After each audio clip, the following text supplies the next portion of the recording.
권영주의 카 좋다.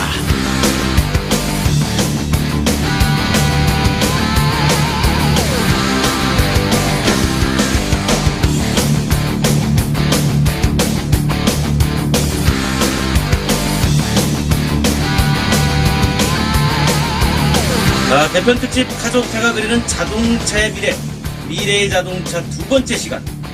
박홍재 한국자동차산업연구소장님 모셨습니다. 안녕하십니까? 예, 반갑습니다. 아. 자동차산업연구소를 맡고 있는 박홍재로 합니다.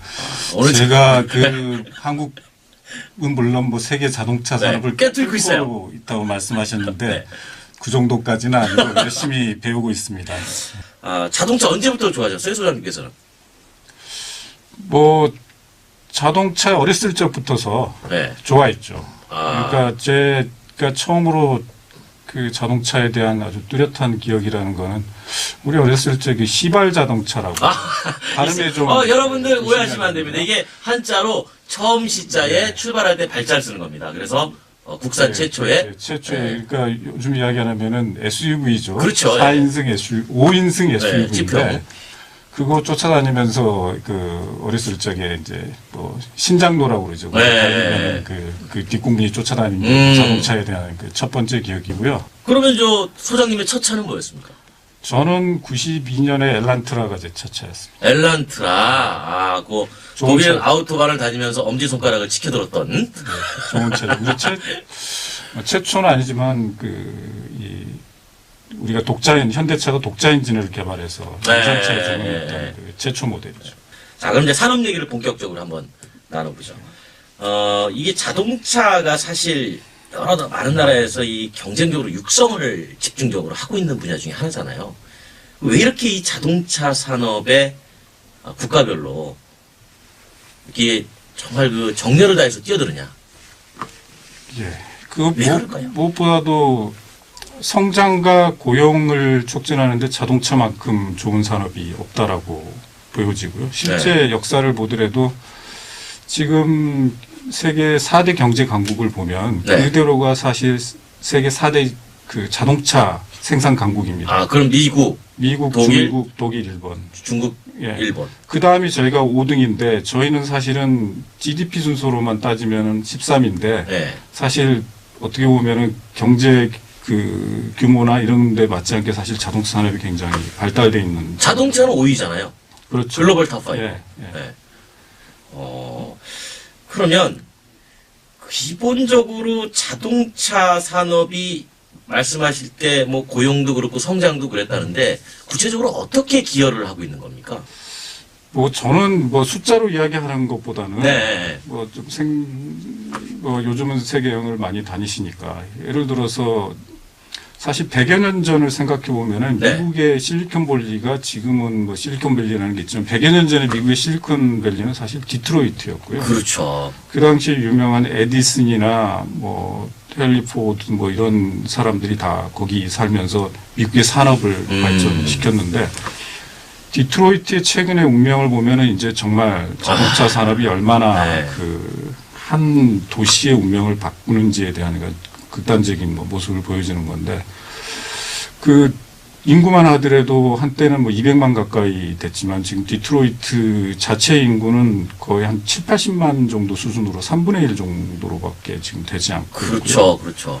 그 도시에 가보면은 직접 가서 보면은 야 이렇게 도시가 망가질 수 있구나. 망가질 수 있구나 이런 걸 느낄 수 있고 아주 뭐 그 전에 그 좀 쇼킹했던 뉴스는 거기에 그 이제 일자리가 없어서 집을 떠난 사람들이 많이 늘어나고 그러니까 빈 집들하고 거기 사무실이나 뭐 이런 것들을 다 없애서 네. 그걸 농지로 개발을 해서 다시 이제 농업을 하겠다는 그런 프로젝트도 결국 다시 2차 산업으로. 예. 그게 그 추진 계획이 있었던 걸로 알고 있습니다. 그게 디트로이트의 모습이고 다시 시각을 옮겨서 중국으로 가보면 네.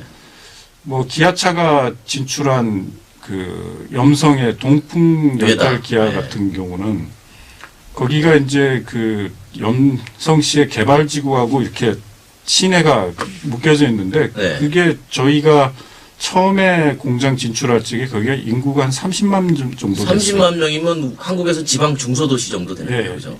염성 전체는 800만 가까운 인구였지만 네, 그 네. 부근의 그렇죠. 도시는 한 30만 정도 규모였는데 제가 작년에 가보고 깜짝 놀란 게 거기가 90만 명 인구가 늘어갔고 그 전에 뭐 어떤 조그마한 시골의 뭐 이런 소도시 규모였는데 지금은 뭐 상전벽해라고 그래도 천지가 개발할 정도로까지 그 도시가 발전을 했고 그만큼 또 사람들이 일자리도 많이 생기고 도시가 활력이 넘쳐 흐르는 걸 봤어요.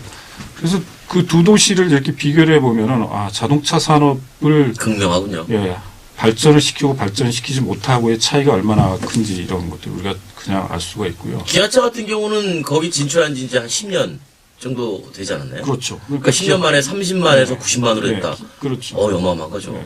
그리고 조금 더 뭐 역사를 거슬러 올라가면 뭐 한때 세계 자동차 산업을 주름잡았던 나라가 영국입니다.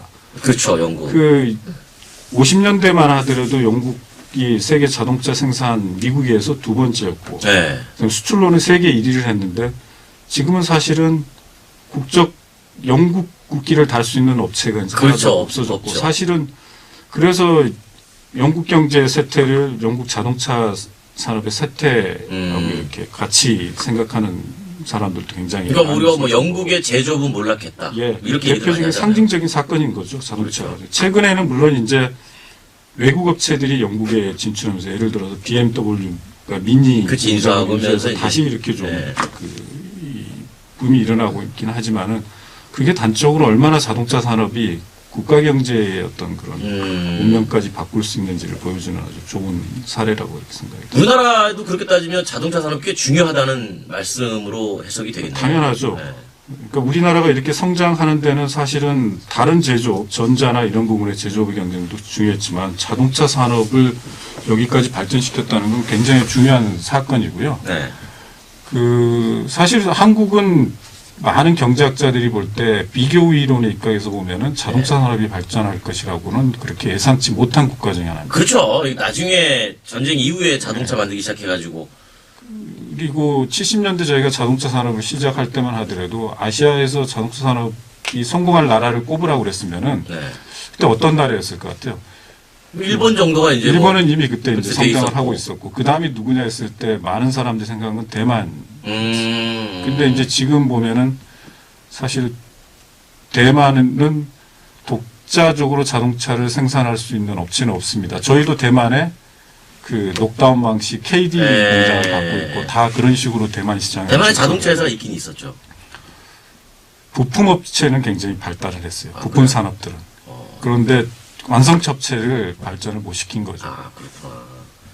그럼 우리가 이렇게 단기간에 빨리 발전할 수 있었던 요인은 뭐라고 봐야 될까요? 대만하고 좀 비교를 해보면은 네. 그때 이제 대만 같은 경우는 부품 산업이 발전돼 있긴 했지만 완성차까지를 포함한 일관 생산 체제를 가지고 가는 거는 좀 무리다라고 대만에서는 생각을 한 것 같아요. 대만 내부에서. 네, 그래서 자동차 부품 산업을 발전시키는 쪽으로만 이렇게 갔고 우리 같은 경우는 사실은 처음부터서 어떤 정책을 가져갔냐면은 60년대 포니가 나오기 전까지는 뭐 외국 업체들 포드나 이런 데랑 제휴를 해가지고 거기 제품을 국내에 그 단순 조립해서 생산하는 이런 네. 체제를 갖추고 있다가 독자 성장 노선을 취했던 거죠. 그렇죠. 그러니까 그 결정을 한 거는 그 당시에 이제 돌아가신 종중 회장님 결정을 하셨고 자동차는 그 엔진부터 시작해서 완성차 조립까지를 다 생산을 해야지 돈을 벌 수 있는 산업이고 그 자동차 산업을 하는 거는 국가의 대표 산업을 하는 거기 때문에 굉장히 중요한 그 의미가 있다라고 판단하시고 이제 그 독자 기술에 예, 이제 많은 독자 성장 노선을 취해서 네. 다른 외국의 선진 업체들하고 제휴하지 않고 우리가 물론 기술은 많이 미쯔비시에서 배워왔지만 그 자본도 일부 뭐 이렇게 했지만 거기에 의존하지 않는 그런 걸 했고 그 당시에 사실은 뭐 맨땅에 헤딩하는 식으로 네. 시작을 했기 때문에 기술도 없었고 지금 말씀하신 대로 차를 디자인할 능력도 없었고 네. 그다음에 일관 생산 체제를 운영해 본 적도 없고 그렇죠.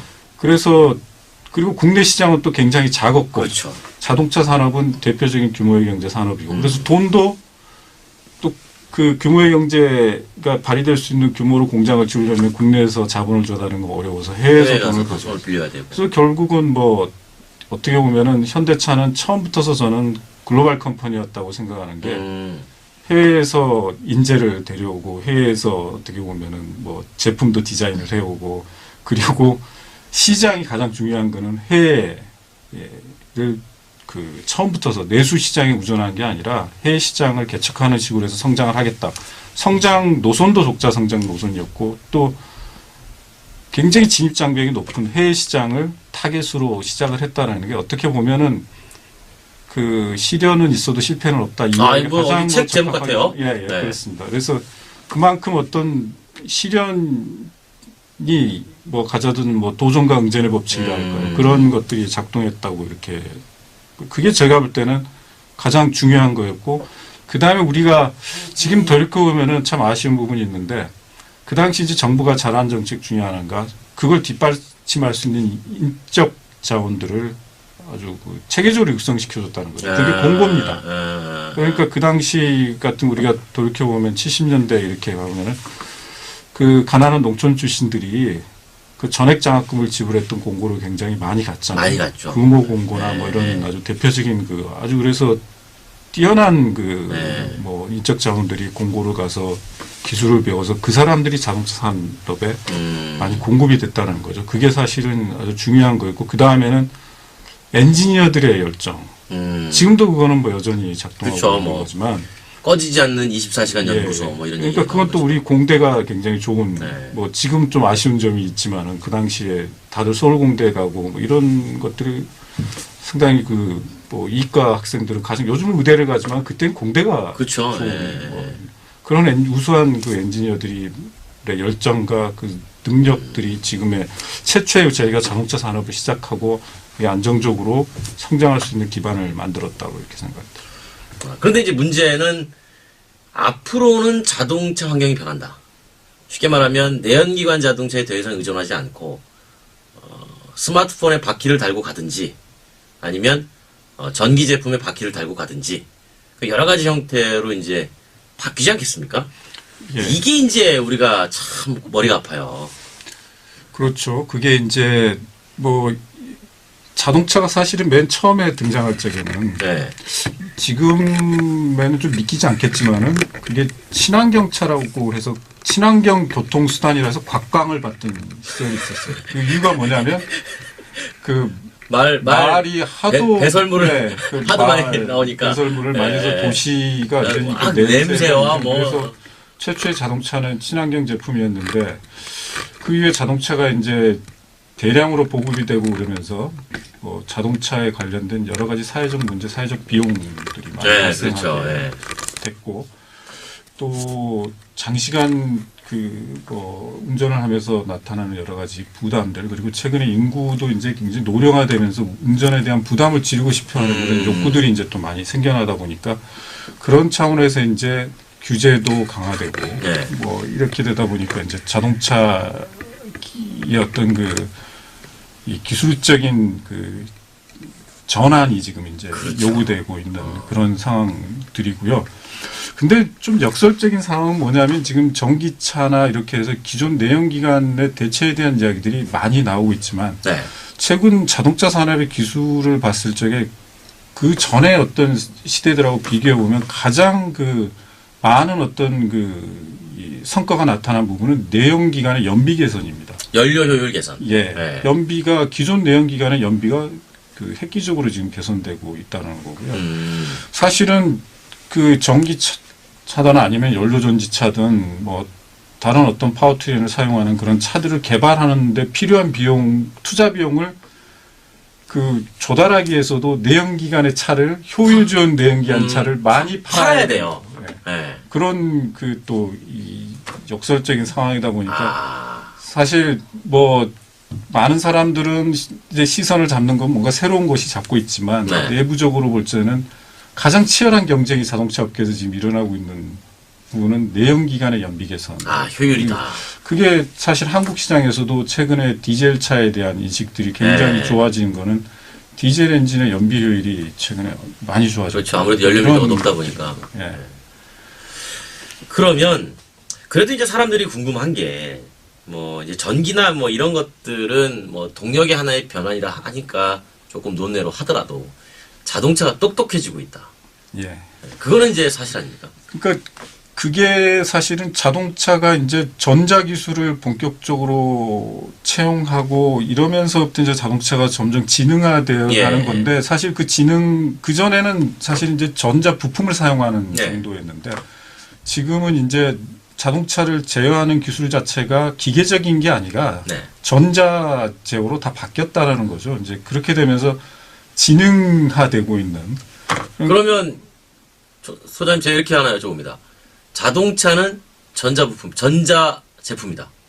그렇게 되어가고 있다고 보여요. 그렇게 되어가고 있다. 예, 그러니까 지금 현재도 이 자동차 부품 가운데 이제 그 가격 기준으로 해가지고 한 네. 35% 정도를 전자 부품들이 차지를 하고 있는데 네.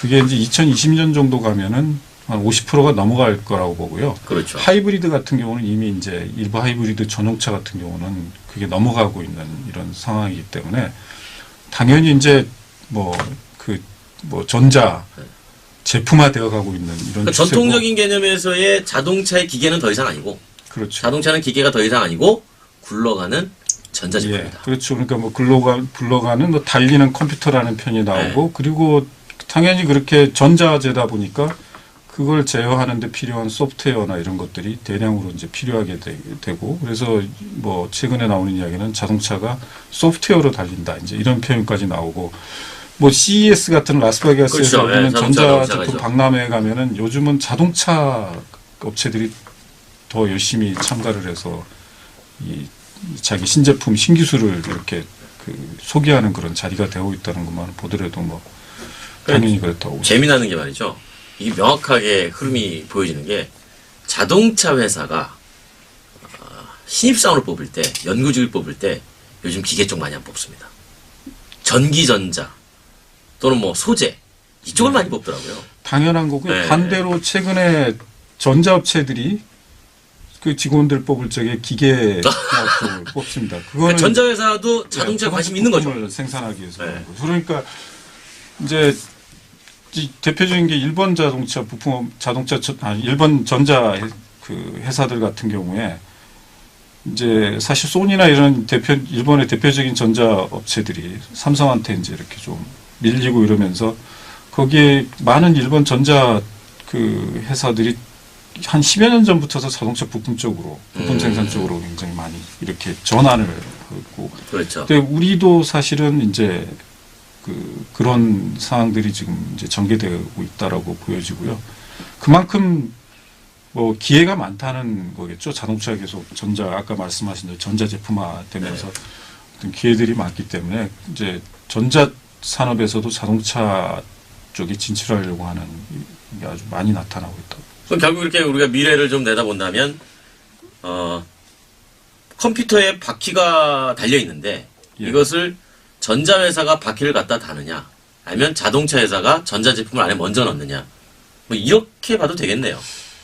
지금은 아직 거기까지는 아니고요. 아니고요. 자동차 네, 업체가 주도가 돼서 왜 그러냐면 자동차가 사실은 자동차를 개발하는 거하고 전자제품 개발하는 게 아주 굉장히 다릅니다. 물론 다르죠. 예. 그러니까 자동차는 목숨이 담보가 돼 있는. 첫째는 생명이라는 그게 달려 있고 그 다음에는 이렇게 오픈된 공간에서 아주 다른 환경에서 움직이고 움직이기 때문에 그래서 연구 개발하는 방식부터서 완전히 다르기 때문에 사실은 전자업체에서 자동차를 개발하는 건 쉬운 일은 절대 아니라고 보시고. 자, 그러면 IT 회사들이 자동차를 만든다. 실제로 구글이 만들고 있지 않습니까?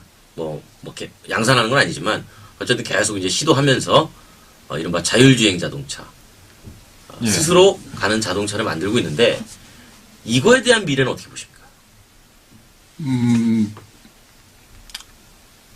자율주행 차는 어쨌든 궁극적으로 뭐 자동차가 도달해야 될 어떤 한 지점이라고 보여집니다. 근데 이제 그렇지만 이제 그게 언제쯤 이렇게 정말 우리 현실에 예. 다가올 수 예. 있을까? 여기에는 이제 아직도 사실은 뭐 많은 장애물들이 있고요. 뭐 기술적으로 해결해야 될 장애물들도 많고 우리가 예를 들자면은 갑자기 기상이 변화한다든가 네. 아니면 도로에서 갑자기 돌발 상황이 뭐 이런 발생한다든가 그러면 이제 이런 그 경우 수라는 게 자동차는 아까 말씀드린 대로 움직이는 거기 때문에 우리가 생각할 수 없을 만큼 다양한 경우 수들이 발생하는 거죠. 그리고 사실 자율주행차를 연결하는 건 통신인데 예를 들어 네. 통신이 두절된다든가 이랬을 때는 어떻게 할 거냐. 그리고 그 자율주행차에 탄 그 승객들이 야, 이 차에 이상하다는 네. 느낌이 들어서 내가 그러면 운전을 직접 해야 되겠다라는 그런 걸 했을 때 그러면 언제 그거를 넘겨줄 것이냐. 이런 데 대한 이제 그것들을 다 설계를 해야 되는데 이런 게 쉽지가 않습니다. 그리고 일단은 이렇게 보급 과정에서 가장 좀 그 큰 과제라고 보여지는 거는 처음부터서 자율주행차로 이렇게 어느 한순간에 모든 차를 자율주행차로 바꿀 수 있으면 좋은데 네. 이건 기존에 사람들이 운전하는 차가 있고 자율주행차가 이렇게 같이 공존하는 시대가 있을 텐데 이때 발생하는 여러 가지 이 이슈들이 있고 그래도 자율주행 자동차 이른바 스마트카 시대가 오긴 올 거예요. 맞습니다. 그리고 네. 그게 굉장히 자동차 업체에서는 중요한 의미를 갖습니다. 그렇죠. 어쨌든 자율주행차는 교통사고를 0%로 만드는 네. 거고 그다음에 운전에 대한 부담을 줄여주는 거기 때문에 자동차 업체들이 당연히 추구해야 될 목표라고 보여지고요. 그 과정에서 그 기술 개발 속도가 어떻게 보면 구글이 그 구글차를 내놨기 때문에 어쨌든 간에 그게 자동차 산업에서 업계에 있는 사람들 보면은 뭐 저게 차자 이렇게 생각할 사람들도 있겠지만 어쨌든 간에 이미 그 자율주행차라는 하나의 모습을 본 거거든요. 그렇죠. 그렇다 그러면은 그걸 지향해서 이제 그만큼 안전을 높이고 그다음 안전성을 높이고 교통의 어떤 그러니까 자동 운전의 어떤 부담을 줄이고 운전을 편하게 해주는 그런 기술들이 빠른 속도로 발전해 나갈 거라고 보고요. 네. 아마 지금의 연비가 굉장히 중요한 경쟁 요소가 돼 있고 이렇지만은 자율주행차라는 게 이미 시계에 이제 들어오기 시작했기 때문에 그렇게 안전성이나 편의성을 도와주는 그런 기술들을 둘러싼 경쟁이 아주 치열하게 일어날 걸로 보여지고 있고요. 당연히 우리 업체들도 그런 부분에서 차별화된 어떤 경쟁력을 이제 확보하지 않으면 안 되는 그런 상황이 됐다고 봅니다. 소비자들도 사실 지금은 스마트 디바이스에 워낙 익숙해져 있기 때문에 자동차가 스마트화 되는 거에 대해서 사실은 크게 거부감은 없을 것 같아요. 이미 뭐 실생활에서 우리가 가지고 다니면서 쓰고 있기 때문에 자동차 가지고 뭐 스마트폰 연동되고 요즘 그런 거 많이 있지 않습니까? 이제 그렇게 된다고 보면 그럼 기본적으로 소비자들이 자동차를 바라보는 패턴이나 시각 자체도 앞으로 미래는 많이 달라질 수밖에 없는 상황이 될 텐데 소장님 보시기에는 그래도 쉽게 변하지 않을 것이다 또는 아니야 변할 것이다 뭐 그런 예측이 있을 것 같아요. 예, 그러니까 이제 그 부분이 이제 자동차 회사의 제품에 고민인가요? 대한 어떤 근본적인 질문이기도 하고요. 그렇군요. 그러니까 왜 사람들이 자동차를 사느냐에 대한 이제 아. 문제, 뭐 때문에 자동차를 사느냐 이 부분에 대한 질문이기도 하고 또 이제 자동차 업체들한테는 어떻게 해야 돈을 벌 수 있을 거냐에 대한 아주 근본적인 질문으로 이제 돌아가게 만드는 건데요. 근데 왜 사람들이 자동차를 제품이 나왔을 때 뭐 어떤 사람들은 인류의 어떤 수건을 정말 풀어준 제품이고 아마 제품 중에 이렇게 그 사람들의 열광적인 호응을 받았던 제품은 없었을 거라고 보여지거든요. 사람들 열광하셨어요? 당연하죠. 그러니까 자동차 처음에 나왔을 때는 어떻겠습니까? 그리고 지금 중국 같은 데 가보면은 맞아요. 자동차를 사러 네. 딜러숍에 오는 사람들 보면은 할아버지부터 그러니까 마이카. 네 사람이 다 와가지고 마이카. 와서 그 차를 사고 싶어 하는 그 열망이 보이거든요. 그러니까 1년에 네. 2,500만 대씩 팔리는 거 아닙니까? 그렇죠. 그러니까 이제 바로 그런 겁니다. 그러니까 차라는 제품이 근데 다른 제품하고 달리 굉장히 복합적인 어떤 욕구를 충족시키는 거예요. 가장 중요한 거는 욕구다, 이게. 소위 어떤 개인의 이동의 자유라는 거. 그전에는 사실은 마차가 있던 시절, 기차가 있던 시절은 내가 원하는 때 원하는 시간에 그러니까 내가 원하는 곳을 갈 수 있었던 건 내 마음대로 갈 수 있었던 건 아니거든요. 말의 컨디션도 봐야 돼요. 그렇죠. 그러니까 말의 앞으로 누구랑 못 같이 가고. 타야 되는 네, 거죠. 누구랑 같이 타야 나 혼자서 그럴 수 있는데 그런 부분에 있어서 어떤 개인의 어떤 자유라는 거를 아주 새로운 어떤 지평을 열어줬던 제품이고요. 지금 뭐 스마트폰이나 이런 것들이 또 그런 부분들에 있어서 그렇죠. 그걸 하는 거죠. 예전에 눈치 보면서 전화 받았다면 지금은 내가 내 통신 수단을 독점할 수 있다는 이동 수단을 독점한다는 그만큼 중요했던 어떤 변화의 계기가 됐던 거고요. 그러면 그 다음에 뭐냐면은 사람들이 자동차라는 게 굉장히 그 정서가 이렇게 뭐라 그럴까 그 다른 제품을 하기는 굉장히 정서적인 제품이에요. 그러니까 자동차를 뭔가 자기 어떤 분신처럼 생각하는 그런 게 있다는 거죠. 그러면 그렇게 사람들이 분신처럼 자동차를 생각하는 그런 문화가 이제 앞으로도 계속 더 강화될 것이다. 이렇게 보시는 거 아닙니까? 근데 이제 꼭 그렇지만은 않은 게 이제 최근에 이제 공유경제라는 컨셉도 나오고 그러면서 그리고 아까 이제 자동차를 보유했을 때 들어가는 비용이라는 게 갈수록 그러니까 저희가 특히 도심 지역에서는 자동차를 사용하는 시간은 어떤 통계에 보면은 실제 한 5% 정도밖에 되지 않고 나머지는 뭐 90% 이상은 주차장에 놓여 있는지 이런 문제들이 있다 보니까 자동차는 그러니까 비닐 벗기면 그때부터 중고차예요.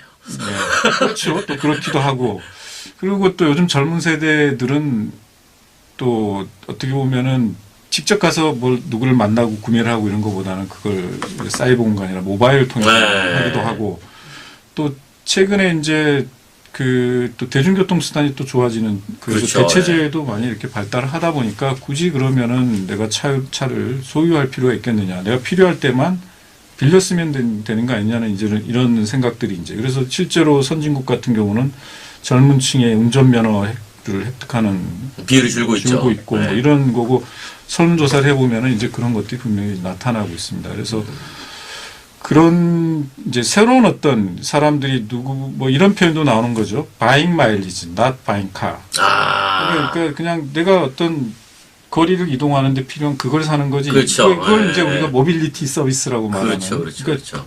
그런 모빌리티를 사는 거지. 굳이 차를 구할 필요가 이제 이런 게 나오는데. 근데 또 한 가지 흐름은 뭐냐면 제가 아까 자동차가 개인의 어떤 이동 수단인데 개인이 굉장히 중요합니다. 여기서 개인의 이동 수단이라는데 한편으로는 또 소득이 높아지고 또 이렇게 되면은 자동차라는 걸 가지고 뭔가 자기 개인의 그걸 또 이렇게 보여주고 싶기도 하고 또 자기 개인의 어떤 욕구를 그러니까 최근에 우리 한국차 시장에서 수입차가 많이 팔리는 이유 중에 하나가 그냥 생필품으로 자동차가 아니라 내가 즐기고 싶은 자동차를 원하는 이제 그래서 속도나 그게 아까 이제 제가 말씀 다 못 드렸지만 자동차를 통해서 사람들이 충족시키고 싶은 욕구 중에 하나가 속도거든요. 그렇죠. 그때 나오는 쾌락이라는 게 있습니다. 쾌락. 예. 이 머리에서 막 그렇죠.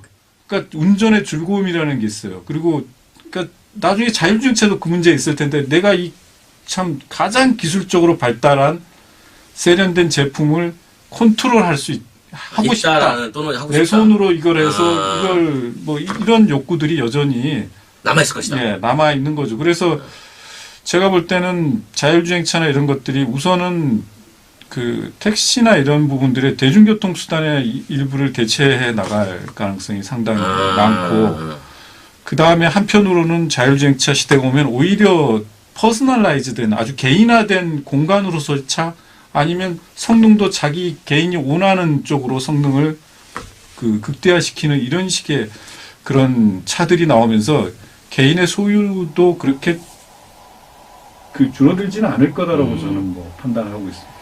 자, 그럼 마지막으로 제가 한 말씀만 이제 드려줄게요. 네. 오늘 무려 저희 프로그램을 전체 시간을 할애해서 지금 쉬지 않고 제가 질문 하나 던지면 홀로 한 2분 20초 동안 말씀하셨습니다. 틈을 안 줬어요. 그래서 YTN 라디오 권영주의 카조타가 국내 최초의 자동차 프로그램을 지향하고 나오지 않았습니까? 그러면 이 프로그램이 또 잘 되려면 이렇게 해야 된다. 또 그런 또 조언도 한마디 해주고 가시죠. 뭐 지금처럼 하시면 잘 지금처럼 이렇게 막 하면 됩니까? 네. 뭐 지금처럼 하시면 잘 할 것 같고요. 뭐 방금 말씀드린 대로 자동차 산업처럼 이렇게 이해관계자가 많은 산업들이 없습니다. 네. 거기서 아까 말씀드린 대로 그런 어떤 그 일종의 포컬 포인트의 역할을 하셔서 우리 한국 자동차 산업이 발전하고 또 이제 뭐 오늘 이야기는 못했지만 자동차 문화를 조금 더 성숙시키고 이러는데 그런 어떤 중심적인 역할을 뭐 해주셨으면 오늘 말씀 못하셨으면 다음부터 나오시면 돼요. 시간만 내주세요. 자, 말씀 너무나 감사하고, 자, 권영주의 카조타가 그려보는 미래 자동차, 자동차 미래 두 번째 시간, 박홍재 한국자동차 산업연구소장님과 함께 정말 오랜 시간 진하게 얘기 나눠봤습니다. 앞으로도 한국 자동차 발전을 위해서 너무나 많은 노력 부탁드리겠습니다. 예, 고맙습니다. 오늘 초대해 주셔서 감사합니다. 고맙습니다.